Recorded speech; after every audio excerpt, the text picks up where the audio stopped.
Amen. All right. Happy Sabbath, everyone. Good to see all of you, and a special welcome to those visiting us from other churches and other places. May the Lord continue to be with you. Now that we prayed for the the speaker, for yourselves, for the message, let us go to it. The title of the message today: In Times Like These. Many times in life, we are so complacent, we are too comfortable with life that we do not see that things have been happening in this world that are indicating that we are fast approaching the time of the end. So, in times like these, it's easy to feel overwhelmed by the uncertainty that surrounds us, isn't it? We live in a world where change is constant and unexpected challenges seem to arise at every turn. You never know what will happen to you or in this world, even this afternoon. From global crisis to personal struggles, the uncertainties of life can often leave us feeling anxious and fearful.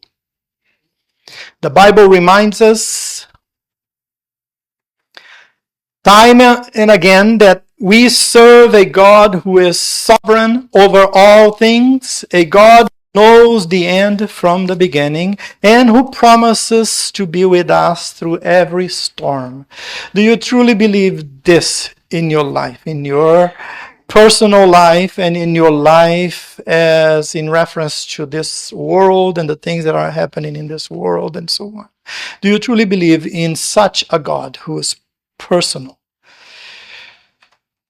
In the midst of uncertainties, we can find peace and assurance in God's unfailing love and His unchanging promises. And in His unchanging promises. No matter what we face, we can be certain of one thing: God is with us. And He will never leave us nor forsake us. Here's a very final statement. And these are for you to take personally. This very final one is, I would say, more important, but however, this is based on all the ones that I have made, the statement I have made so far. If you have given your life to Him, you belong to Him. He is your banner.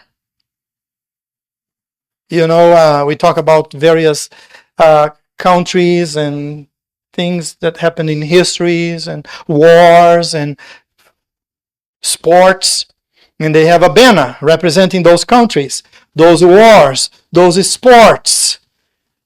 Those banners, the symbol of the banner, what is written on the banner, define who the people are. God is your banner in this statement. He defines who you are. In times like these, you have God as your banner. Let us go through this Bible text, a very popular Bible text. You have used it many times as an example. It's found in Exodus chapter 17, verses 8 through 16, and we'll go through it quickly. Now Amalek came and fought with Israel in Rephidim, and Moses said to Joshua, "Choose us some men and go out, fight with Amalek. Tomorrow I will stand on the top of the hill with the rod of God in my hand." The rod of God. So Joshua did as Moses said to him, and fought with Amalek. And Moses, Aaron, and Hur went up to the top of the hill. And so it was when Moses held up his hand that Israel prevailed, and when he let down his hand, Amalek prevailed. But Moses' hands became heavy. So they took a stone and put it under him, and he sat on it. And Aaron and Hur supported his hands, one on one side and the other on the other side. And his hands were steady until the going down of the sun. And verses 13, so Joshua defeated Amalek and his people with the edge of the sword. Then the Lord said to Moses, write this for a memorial in the book, to recount it in the hearing of Joshua, that I will utterly blot out the remembrance of Amalek from under heaven. So this was written in a book so that Joshua would be reminded, and also all those who read would be reminded that one day God will utterly blot out the remembrance of Amalek from under heaven. In the struggles of and trials of life we've been facing in a global scale and in a personal struggle, Amalek is the one who's been causing these things to happen to us. I want you to understand this word Amalek from now on, not only literally as the name of this person, that here in reality it is a person, and the Bible is using it singularly, Amalek, but in reality is a people, because these people were the descendants of Amalek. So you use this word Amalek or Amalekites as literal and also as a symbolic, as a symbolism of the same principles that Amalek used, the same character that he had, the same evil in his heart that he had, the same satanic things that he caused. That's why I say Amalek may be causing these struggles and trials in our lives today. Because it's the principle, it's the devilish, the hellish, the demoniac spirit that causes these things in our lives. But God has promised us that one day He will blot out the remembrance of Amalek from under heaven.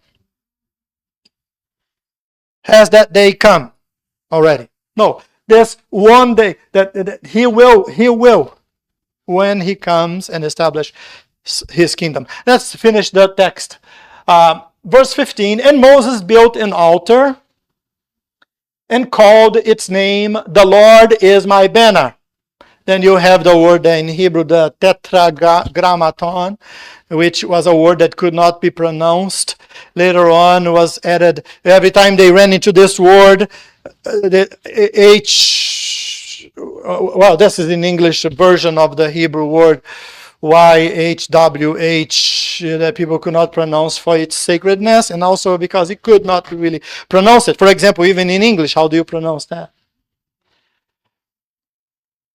And every time they came to that word, they used another word in its place, which was the word Adonai, that means my Lord.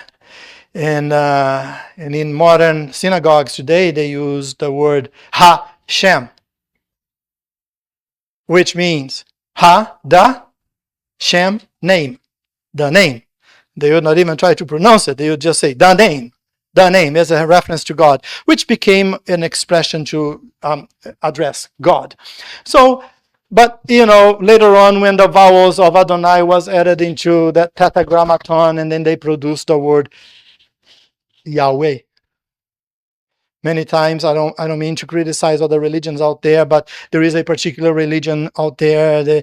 They say that they are witnesses of Jehovah and so on. But however, that word Jehovah is not really a word, a biblical word. It's a made-up word, really. That is the word of a combination of the tetragrammaton that they could not pronounce for being so sacred, and you could not grammatically pronounce it. They added the vowels of Adonai to try to get any pronunciation of it, and then they produced the word Yahweh. Yahweh Nisi. For he said, because the Lord has sworn, the Lord will have war with Amalek from when? Generation to generation. Okay, generation to generation of which generation? Which generation to generation? Generation of God's people. He is fighting Amalek from the existence of his people, generation to generation. Has the generation of God's people ended? No, his God still fighting. So therefore, Amalek is still among us. Remember, when I refer to Amalek, I'm referring to his principles, devilish, satanic approach of life that causes us to many times fall. And then he ends with verse 16. So this is a quick explanation of this text. Let us go through it. Amalek, by the way, remember Esau? Who was Esau? Esau was Jacob's older brother, right? And how Esau, he had his own thing, did his own thing. He was not really like a God-fearing child. And so Esau is, when you go to Genesis 36, verse 12, you'll see that Esau is the father of Amalek. And from Amalek came this generation, these people. And they persecuted God's people. And Amalek was the father of the Amalekites, and the Amalekites were at time the most powerful race in the ancient world, in that peninsula. They were known as the chief pagans. Wow. See what happens when a child, Esau, did not really do the will of God, and his offsprings became so evil that they became even known as the chief of all pagans. And they were living in Canaan when the Israelites arrived there. So Amalekites always made war against God's people. They were a terrible people. They were known for killing people by tying them on a post and having literally to train children. Have children to come and cut pieces of their body until they die. Like, can you think of an evil character more evil than that? In Deuteronomy chapter 25, verse 18, for example, it says that when the Israelites were traveling from Egypt to Israel, in the desert of Sinai, the Amalekites cowardly attacked them from behind, killing the weak travelers. Those who were feeble and old could not keep up the pace. They would come and kill them. Why didn't they fight the strong men on the forefront? No, they were cowards. They were evil. They would kill the old and the feeble. At the end of the text, it says that Amalek, did not fear God. The end of the text of Deuteronomy 25, verse 18. He did not fear God. This expression, did not fear God, has to do with when you do not fear God, you kill people indiscriminately. It is indiscriminately. That's what that expression, he did not fear God, means. Is that you kill people indiscriminately. For example, two examples. There are many. Let me try to remember. Okay. When Pharaoh in Egypt passed a law that every male child that is to be born, the midwives were to kill. Right? There in the Bible says, and the midwives feared God and did not kill. When you fear God, you do not kill. When you do not fear God, you kill. One other expression is when Abraham, much earlier than that story, when Abraham was arriving in, was it in Egypt with his wife and Sarah? He said, tell them that you are my sister, because there is no fear of God in this place, and they will kill me. When there is no fear of God, they will kill you. There are two instances that happens in the life of Abraham. And there are other instances. So the Amalekites did not fear God. So, in other words, they were about killing anyone that they would please. They were evil. At times, the Amalekites allied themselves with the Moabites and the Midianites. Remember who were the Moabites and Midianites? Against Israel. They also attacked the Israelites at Hormah, and they allied with the Canaanites to attack the Israelites.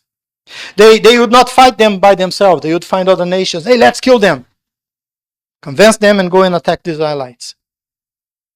And the Amalekites were basically the only nation almost that did that.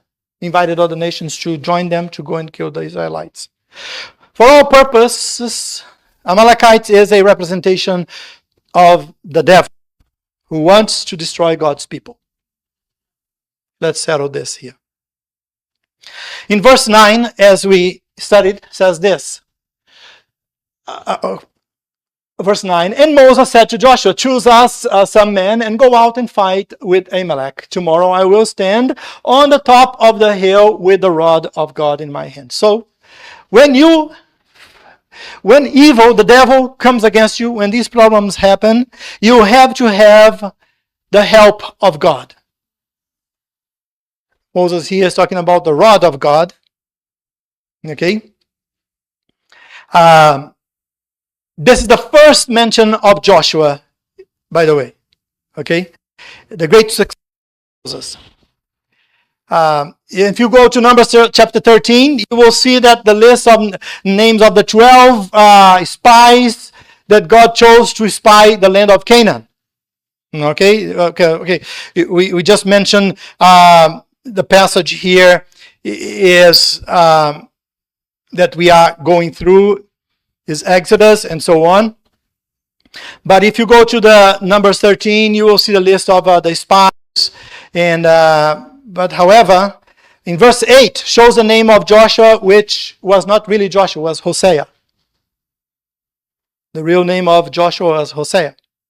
But in verse 16 it says that Moses called Hosea Joshua. He just added Yahweh on the name Hosea. Hosea means he saves. That person saves. He is salvation.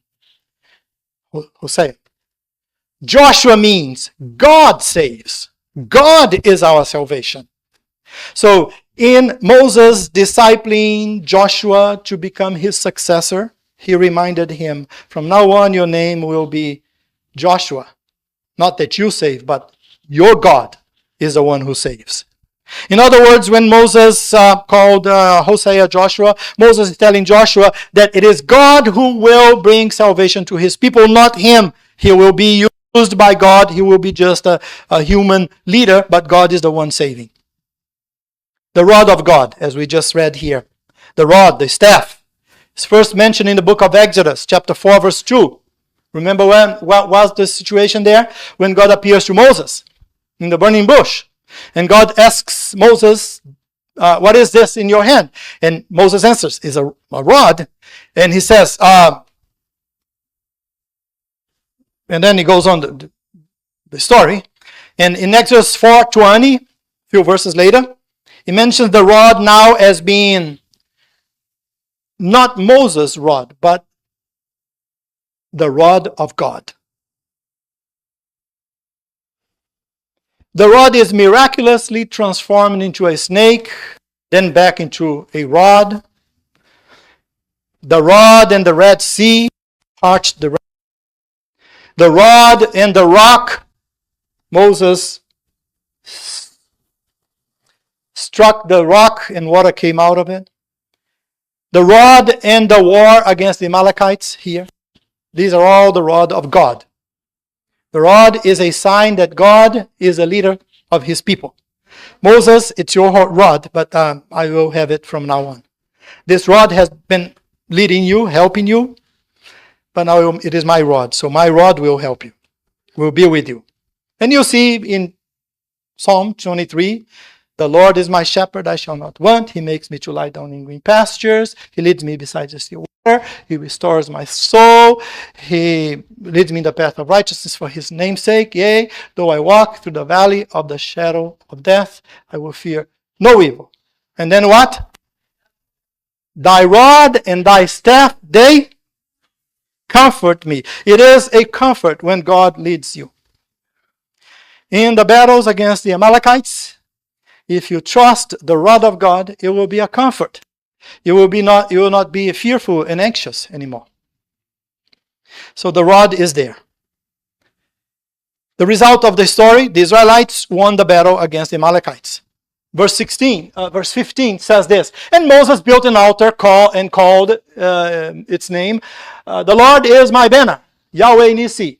For he said, because the Lord has sworn, the Lord will have war with Amalek from generation to generation. God, so we many times become Christians, you accept the belief of the Bible, God and salvation, and then you think, you know what, my life will be a lot better from now on. I will not have trials and tribulations, no problems. Oh, I will make a lot of money. I will have my health. It will be awesome. But that's not the biblical teaching. Then you may say, well, but why should I believe in God and the Bible if I will not have any benefit? Well, because of this. From generation to generation, after you decided to follow God, He will be the one fighting against all your problems, not you. You just need to trust His leadership, His rod. It will be from generation to generation. And the next verse, we read that He will put an end to it one day. Hang on. Stay put. Stay strong. Believe. The Lord is my banner, Yahweh Nissi. In times like these, do you have the Lord banner? My question in the beginning. What is the meaning of the word banner? We all know that a banner is a symbol representing a people. It is a flag, a standard, identifying a people, a sign of allegiance. Psalm, verse 60, chapter 6, verse 4. You have given a banner to those who fear you. Those who do not kill people, but they fear God. You have given a banner to them, that it may be displayed because of the truth. And that word "selah" there, which is it's kind of a seal on what has been said. It is so. It is for sure. It is certain. It's just to reaffirm it. Isaiah chapter 11 verses 10 to 12 says the following. And in that day there shall be a root of Jesse. Talking about the Messiah being born from Jesse. Jesus himself. And in that day there shall be a root of Jesse who shall stand as a what? So who is your banner? Jesus has to be your banner. Jesus, if I am, okay, the banner, do you put the banner in your pocket? Do you roll it down and put it somewhere? Do you hide it behind, under your coat? Where you usually carry your banner when you go use your banner? You lift it up high, right? What did Jesus say? If I am lifted up, I will draw many people unto me. Is Jesus really your banner? For the Gentiles shall seek him, and his resting place shall be glorious. So you lift up the banner. The Gentiles, those who do not know Christ, will seek him and find him, and they will have a resting place that will be glorious like yours. And Isaiah goes on to say this, it shall come to pass in that day that the Lord shall set his hand again to the second time to recover the remnant of his people who are left from Assyria to Egypt, from Pathros to Cush, from Elam to Shinar, from Hamath, in the islands of the sea. In other words, God will call his children from all over the world. All over the world. In that day. Which day is that day? You may say it is the second coming. Yes, the second coming is when they are bringing them home. But in that day, this expression, that day is an expression of, for example, which era have we been living? Era. No, the era, the secular way of defining the era, Christian era. The Christian era. It is the Christian era. Since Christ, this is the Christian era. Before Christ, it was not the Christian era, it was another era. And so Christian era. And this is the day of the Lord. This expression, the day of the Lord, is really the period where the Lord is seen everywhere. Like the Lord is seen in the character of his people. Because normally, naturally, we would not do the nice thing, the good things as human beings. Only with Christ in our hearts that we do those things. If you were in the world out there, for example, imagine Jonah drinking beer. Sorry for using you as an expression. It's like, I'm just saying this because it's so unlike that such a thing will ever happen, that it is funny. So, but because he has Christ in his heart, that's why he doesn't do it. So this is the day of Jesus, is when Jesus is living in his people to the very end. Okay, and in verse 12, he will set up a banner for the nations and will assemble the outcasts of Israel. Okay, who are the outcasts of Israel? Many other religions out there, they say, oh yeah, God will take all the Jews from all over, scattered from all over the world, and bring them all together to Jerusalem. And there is that belief in doctrinal teachings in other religions out there. And I am not to brag or anything. I have nothing to brag. My great-grandfather was born in Tel Aviv. I have that lineage type. I should well say, yes, it will be that way. I am happy, yes. No, but it is not. It is not the Jews. Remember that Israel was a name given to Jacob. Israel. God is my prince. Those who have God as their leader, their prince, they are the Israelites of God. So much so that many times we say, oh, we are the spiritual Israel. There is no such a thing as a spiritual Israel.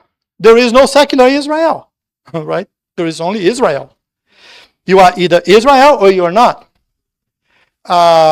Hebrews, the whole entire message of the book of Hebrews by Paul, that we assume the author is Paul, is the only book that we think Paul wrote that does not make it clear that it was Paul who wrote it, but grammatically it seems that he wrote, but whoever the author was, we believe is Paul, wrote. The book of Hebrews says, through Christ Jesus, you are made sons and daughters of Abraham, to whom the promise was given. So you are the sons and daughters of Abraham through Christ Jesus. You are an Israelite. He will set up a banner for the nations and will assemble all the outcasts of Israel and gather together the dispersed of Judah from the four corners of the earth. Four corners of the earth is a mention of the entire world. I think I skipped one verse. Oh, no, I didn't. Okay. Let's move on here quickly.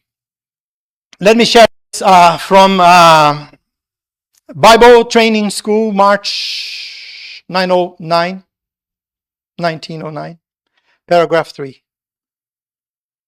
This book by Ellen White. Well, I don't have it there. I'm sorry. I will have to read it. We must have increased faith and move forward, carrying this banner of truth, the commandments of God and the faith of Jesus. Then we go to the text of letter 18, February 6, 1900, paragraph 4. It says, and I'm sorry for not having the other one there. There is a people who stand under the blood-stained banner of Prince Emmanuel, who, united with Christ, hold aloft the banner of which is inscribed the commandments of God and the faith of Jesus. Do you have that banner? Do you believe in the commandments of God, and do you have the faith of Jesus? Testimonies for the church. When you hear this statement, testimonies for the church, selected messages, and others like this, you open your ears wide open because it's a message for you. Testimonies for the church says, this instance, talking about this Joshua finding the Amalekite, this instance was to be a lesson to all Israel to the close of time. Has the time closed? No. So the Israelites are here, you are them, to the close of time. That God is the strength of his people. When Israel triumphed, Moses was reaching his hands toward heaven and interceding in their behalf. So when all the Israel of God prevail, it is because the mighty one undertakes their case and fights their battles for them. Have you been passing your battles to God for him to fight them for you? While the Amalekites of life have been trying to destroy you. Moses on the mount was pleading with the Lord, while Joshua with his brave followers was below doing his best to meet and repulse the enemies of Israel and of God. That prayer which comes forth from an earnest, believing heart is the effectual, fervent prayer that availeth much. When Moses was praying, and he was being supported by Aaron and Hur, that was the prayer that availeth much. And that is the way you lift up the banner. In the book of Revelation, the concept of banner is not explicitly mentioned with that exact term, banner. However, the imagery and symbolism that can be associated with a banner appear throughout the book of Revelation. In biblical texts, a banner often is a symbol representing a people, is a flag, a standard, identifying a people, a sign of allegiance. Here are some ways in which the idea of banner can be found inferred in the book of Revelation. And the reason I switched the book of Revelation all of a sudden, it is because it is a message to a people living in the very last days of Earth's history. It is a message for you and for me. And then in the book of Revelation, you'll see examples of banners this way. Victory and triumph. In Revelation, there are numerous scenes of victory and triumph where the saints and Christ himself are depicted as victorious over evil, over Amalek. For example, Revelation 19:11 through 16 describes Jesus as King of Kings and Lord of Lords, riding a white horse.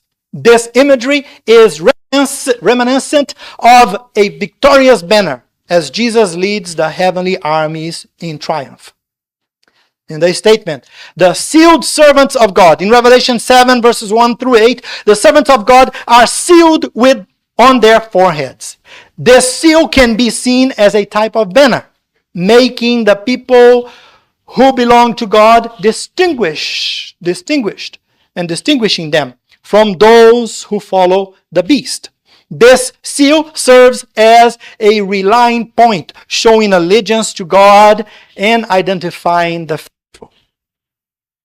The Lamb and his followers, Revelation 4:1, speaks of the Lamb standing on Mount Zion with the 144,000 who have his name and his Father's name written on their forehead. This symbolizes their dedication and loyalty to God, much like a banner that declares one's allegiance.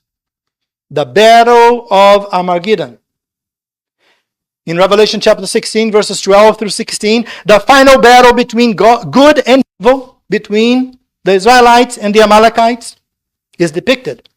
The gathering of armies, both of God and of the enemy, evokes the imagery of banners that armies would raise to signal their cause and rely and rally their forces, forces of good and forces of evil, represented by those two terminologies, good and evil. One banner, good banner, one evil banner. The New Jerusalem in Revelation chapter 21 describes the New Jerusalem coming down from heaven, the city itself with its gates inscribed with the names of the 12 tribes of Israel and the foundations with the names of the 12 apostles of the Lamb. Serves as a symbolic banner of God's eternal kingdom and his faithful people. So the application now. The imagery of a banner can be a powerful metaphor for standing firm in one's faith. Just as a banner rallies troops and declares allegiance, Christians are called to stand under the banner of Christ, showing their dedication and loyalty to him, especially in times of trials and persecution. In the book of Revelation, despite the chaos and challenges, those who follow the Lamb have a clear identity and purpose. They have Jesus as their banner. They are marked by the commitment to God, by their commitment to God, a commitment that acts as a spiritual banner guiding and protecting them. And I close with this very last text from the Bible. A statement made in Revelation chapter 14, verse 12, that finally identifies God's people. Here is the patience of the saints. When do you need to exercise patience? It is when the Amalekites are fighting against you, right? All the devilish things and hellish things happening in life, in this world. So you are known as a patient person. Here is the patience of the saints. Here are those who what? Keep the commandments of God and have the faith of Jesus. Do you have that banner waving high and clear above your life, your head?